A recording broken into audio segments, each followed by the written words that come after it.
Good morning students. आज हम व्याकरण में पढ़ेंगे चैप्टर 4 जिसका नाम है शब्द भंडार। ये अर्थ के आधार पर शब्दों के प्रकार हैं जिनमें है पर्यायवाची शब्द। पहला, पर्यायवाची शब्दों को हम समानार्थक शब्द भी बोलते हैं क्योंकि इनके अर्थ समान ही होते हैं। जैसे इंद्र, इसके पर्यायवाची होंगे देवेंद्र, पुरंदर, सुरेश, देवराज।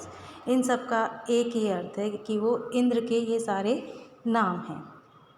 अब आता है अनेकार्थक शब्द। अनेकार्थक शब्द वो होते हैं जिनके एक से अधिक अर्थ होते हैं। जैसे पथ, मार्ग, रीति, धर्म, संप्रदाय। इसके इतने अर्थ हैं। धन, धन के 4 अर्थ दिए हुए हैं, जमा, द्रव्य, पूंजी और स्त्री।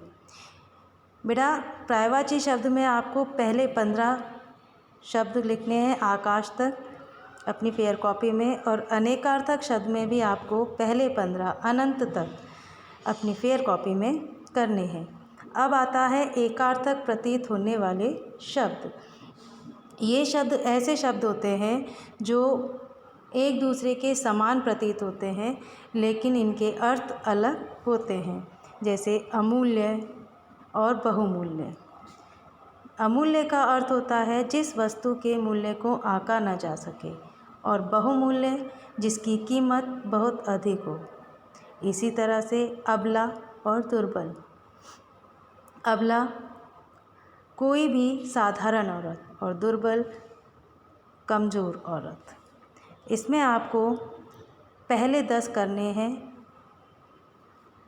इसके बाद आता है अनेक शब्दों के लिए एक शब्द। ये ऐसे शब्द होते हैं जो एक पूरे वाक्य या वाक्यांश में न लिखकर संक्षिप्त में इनको लिखा जाता है। जैसे किए हुए उपकार को न मानने वाला, वो कहलाता है कृतज्ञ।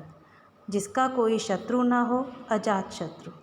जिसका कोई आकार न हो, निराकार। ये होते हैं वाक्यांश के लिए एक शब्द या अनेक शब्दों के लिए एक शब्द। इसमें से भी आपको 15 करने हैं जो पढ़ा लिखा ना हो वहाँ तक। अब है विलोम या विपरीतार्थक शब्द। ये शब्द एक दूसरे के विपरीत अर्थ वाले होते हैं और इन्हें विलोम या विपरीतार्थक शब्द भी कहा जाता है। जैसे उतार चढ़ाव, उत्तीर्ण, अनुत्तीर्ण। इनमें भी आपको पहले 15 ही शब्द अपनी कॉपी में करने हैं।